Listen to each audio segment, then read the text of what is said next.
marijuana policy. I have said many times, I think we all at this table believe nobody should have to go to jail for smoking weed.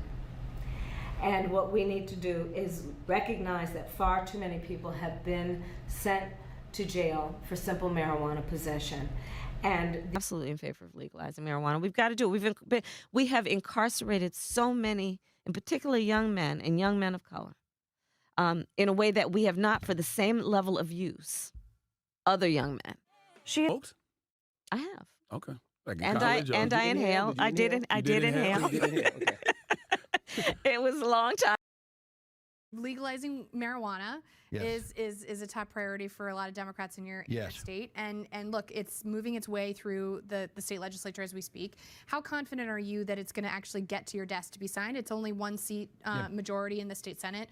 What's the prospect of that happening this year? Yeah, it will happen, I think. And I preface this, I've got a 16-year-old and a 22-year-old. Certainly not encouraging them on this. But look, I've been on this issue since I was in Congress. Helped author the first piece of legislation that started to move cannabis research into the VA that came out of, I was the ranking member on the VA committee, the opioid epidemic, and we were looking for alternative. I mean, in 2007, when I got to Congress, there were no alternatives. You were provided opioids. Well, people found relief in acupuncture. People found relief in these other things. And so I started moving on that. I've been talking about this for a long time. We all know the results of this. Prohibition does not work. We don't know what's in this on the streets. We think regulation and, honestly, taxation is a part of funneling that money back into education.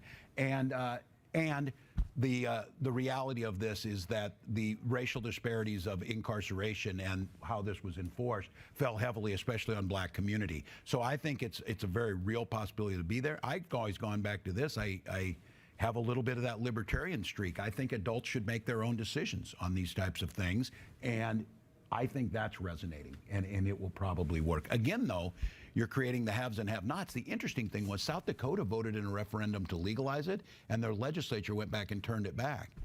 Seemed a little paternalistic to me by those legislators, because the people said, let us do it.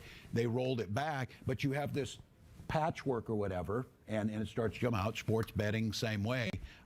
States are the laboratories of democracy. I think in Minnesota, this idea, the one thing that I find really interesting is that we're trying to work on is trying to make sure in the growing side of this, where some of the job growth stays internally. And we have 11 indigenous tribes that are very interested in being a part of being able to grow this as another economic opportunity for them and keep it inside.